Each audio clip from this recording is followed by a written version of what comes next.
Nato je govoril svojim učencem. Živel je neki bogataš, ki je imel oskrbnika in tega so mu zatožili, da zapravlja njegovo premoženje. Poklical ga je in mu rekel: kaj slišim o tebi? Podaj obračun o svojem oskrbovanju, kajti ne boš več mogel biti moj oskrbnik.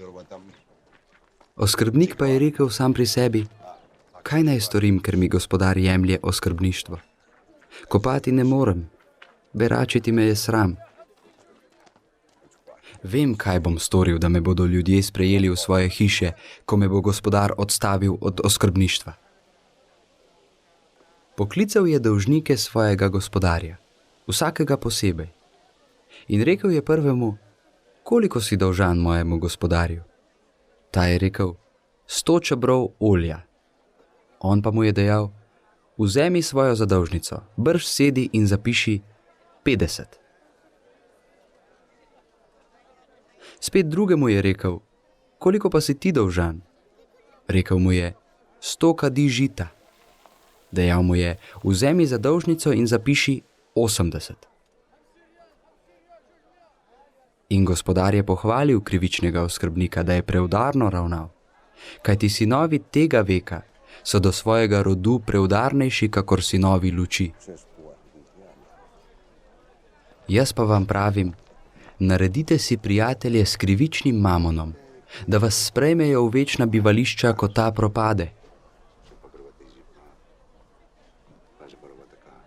Kdor je v najmanjšem zvest, je zvest tudi v velikem. Kdor pa je v najmanjšem krivičen, je krivičen tudi v velikem. Če torej niste bili zvesti pri ravnanju s krivičnim mamonom, kdo vam bo zaupal, kar je resnično? In če niste bili zvesti pri tujem, kdo vam bo dal, kar je vaše? Noben služabnik ne more služiti dvema gospodarjema.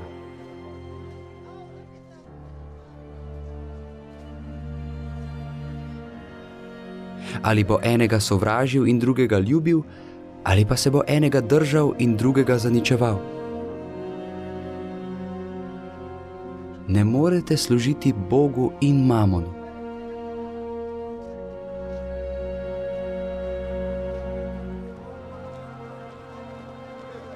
Vse to so poslušali tudi farizeji, ki so bili lakomni na denar in so se mu posmehovali.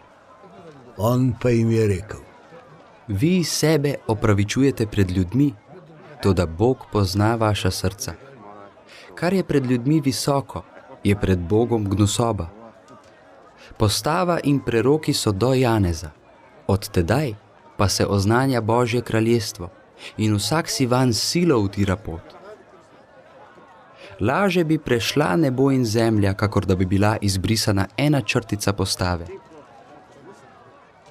Vsak, kdor se loči od svoje žene in se oženi z drugo, prešuštvuje. In kdor se zločeno oženi, prešuštvuje. Živel je bogataš. Oblačil se je v škrlat in dragoceno tkanino, ter se dan na dan sijajno gostil. Pri njegovih vratih pa je ležal revež, ki mu je bilo ime Lazar in je imel polno ran po telesu. Rad bi se najedel tega, kar je padalo z bogataševe mize, in celo psi so prihajali in lizali njegove rane.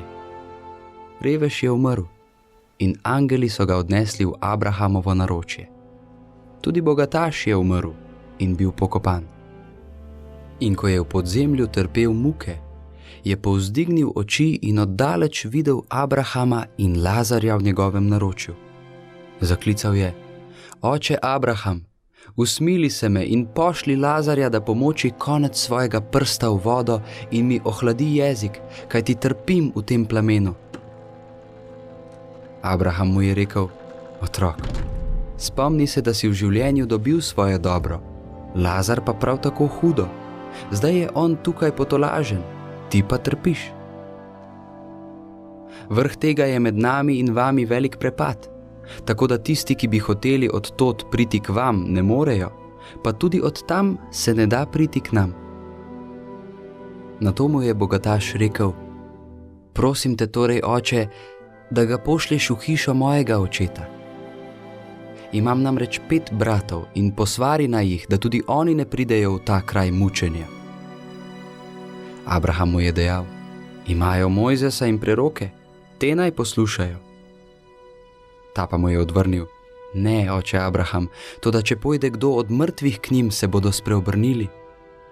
On pa mu je dejal: Če ne poslušajo Mojzesa in prerokov, se ne bodo dali prepričati, če tudi kdo vstane od mrtvih.